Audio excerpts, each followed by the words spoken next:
અમે ખાસ કરીને સ્પેશિયલી હવામાનના જાણકાર અંબાલાલભાઈ પટેલની સાથે વાત કરી કે 14મી અને 15મી તારીખે એટલે 2 દિવસ જે ઉત્તરાયણનો તહેવાર છે એમાં પવનનું પ્રમાણ કેવું રહેશે એવી વાત કરી. તો અંબાલાલ પટેલે જે કીધું છે.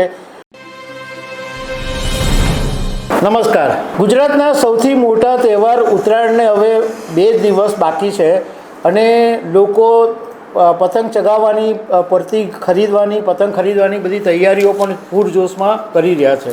હવે ઉત્તરાયણના દિવસે સૌથી ઇમ્પોર્ટન્ટ વાત એ હોય છે પવન કેવો રહેશે.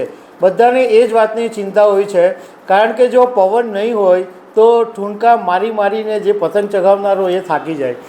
અમે ખાસ કરીને સ્પેશિયલી હવામાનના જાણકાર અંબાલાલભાઈ પટેલની સાથે વાત કરી કે 14મી અને 15મી તારીખે એટલે 2 દિવસ જે ઉત્તરાયણનો તહેવાર છે એમાં પવનનું પ્રમાણ કેવું રહેશે એવી વાત કરી. તો અંબાલાલ પટેલે જે કીધું છે એ તમારી સાથે હું શેર કરીશ. મારું નામ રાજેશ શાહ છે અને તમે જોઈ રહ્યા છો ગુજરાતના સૌથી મોટા ડિજિટલ ન્યૂઝ પ્લેટફોર્મ ખબર છે .com.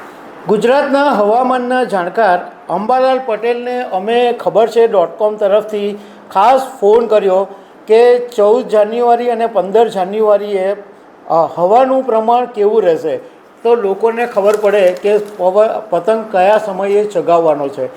તો એમણે દક્ષિણ ગુજરાતમાં પવન કેવો રહેશે એની વાત કરી છે. તો એમણે જે કીધું છે એ પ્રમાણે તમારે વહેલી સવારે ધાબા પર ચડી જવું જોઈએ, કારણ કે વહેલી સવારે પવન જબરજસ્ત આવવાનો છે અને સવારે 10 વાગ્યા સુધીમાં પછી એ પવનનું જે ઝડપ છે એ 10થી 12 કિલોમીટર જેટલી રહેશે. મતલબમાં તમે વહેલી સવારે જો પતંગ ચગાવવા જશો તો પવન એટલો બધો મસ્ત હશે કે તમારો પતંગ તરત જ હવામાં ઉડી જશે. એ પછી બપોરે થોડોક પવનનું પ્રમાણ ઘટશે, એની સ્પીડ ઘટશે, લગભગ 7થી 8 કિલોમીટર જેટલી બપોરે થઈ જશે. સુરતમાં પણ આ સ્થિતિ છે અને નવસારીમાં પણ આવી રીતના જ છે. સાંજે પાછો પવન જોરમાં આવશે અને 10થી 12 કિલોમીટરની ઝડપે પવન આવશે. તો એ પવન એ સમયમાં તમને પતંગ ચગાવવાની મજા આવશે. સાથે સાથે અંબાલાલભાઈ પટેલે એમ પણ કીધું છે કે વચ્ચે વચ્ચે 20 કિલોમીટરની ઝડપે પણ પવન આવી જશે, તો એને કારણે તમારો જે પતંગ છે એ ફટાફટ હવામાં ઉડી જશે. બીજું એમણે એવું કીધું છે કે 14 અને 15 2 દિવસ વાદળછાયું વાતાવરણ પણ રહેશે, તો કેટલાક વિસ્તારોની અંદર થોડોક કમોસમી વરસાદ પડી શકે છે.